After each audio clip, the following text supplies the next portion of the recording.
How's camp going for you?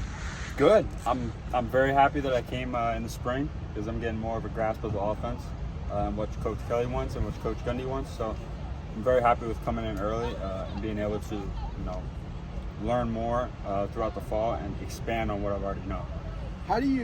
Does Coach Kelly tell you anything about kind of the ground rules for the competition, or are you guys just out there kind of feeling it out as it goes? No, we're out there just all competing every single day.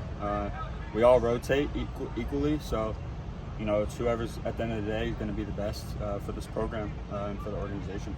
Just to follow up on that, Chip Kelly mentioned at Media Day that going into spring, he's just told you guys kind of be loose. There's no starter that's going to be named at any point during the spring. Did that make things any easier at all for you guys? I mean, football is football. We're all going to come out here and compete with each other every day. I mean, if first string, fifth string, you're going to compete for the starting spot. So none of that really, matters, loosening up or make it tight or anything. But, come out here and compete every day and, give it your best option. And then, competing with these guys is definitely fun because you've got a good group in the quarterback room. So, you come out here and you get better every single day because the guys in the room make you better. At the end of the day, it's basically about UCLA getting the win. So what is it like working with guys that you're battling against? Are you helping each other out? Trying to figure out the schemes with each other. How's that like? Yeah, I mean, he always says offense helps defense, defense helps offense. But it's in your meeting room too. It's in your position room. Who's going to help who and. CG does a great job. Chase Griffin, Garbs, all of them, they do a great job of helping, the young guys and the new guys that came in with the offense and with what Coach Kelly wants exactly and what Coach Gundy wants too. I see you got a little sleeve going there. Are you recovering from any sort of injury right now? No, I just have soreness in the lower half of my body. Okay. So just sore, just tight, just make sure it doesn't get hit or anything like that. Were you part of that off-season conditioning program everybody's been talking about? Yes, I was. How did that benefit you think, especially as a running quarterback? Yeah, very much. I would say at camp, my last school, we did a lot of conditioning. Flash fast was their term, but here I never experienced this kind of conditioning. It's a little bit more intense. And then, they expect a lot more out of you because, you come to such a great school, you got to give it your best. So if you don't, they're going to start getting on you until you give it your best. How much of a change or learning curve is this offense compared to what you had with Coach Lewis at Kent State? Oh, yeah. I mean, this is more of an NFL-style offense. So at Kent State, it was pretty self-explanatory, it was basically just like normal college offense. This is way more, I don't know, there's more stuff going on, more schemes, but it's helped me for the long run where I want to go in the future. More in terms of reads and making progressions and all that? Yeah, and just the calls and everything like that. And, Coach Lewis kind of made it simple for us. Here it's not simple, but, if you go dive into the playbook, you can understand it very well, and it's going to help you in the future. Is there something you feel like you do particularly well in this offense or in general, and then how would you kind of assess what maybe all the quarterbacks do well in terms of to have a specific skill that stands out or has stood out to you? Well, something I think I did very well at Kent was all the RPO stuff, and if my read key guys, I'm running, and so I think running is one of the really good things that I do, and being able to throw on the run. But everybody has their own little thing, could be a good passer, a good pocket quarterback, good runner, So everybody's working on their little things they need to work on. So, if I don't feel comfortable with doing something, then I'm going to keep working on it so I feel comfortable with that. What are position meetings like? Like, how would you describe the dialogue? Fun. Fun. Very fun. We're in there. You don't just compete on the field. You compete in the meeting rooms too. You try to be the first one to answer all the questions.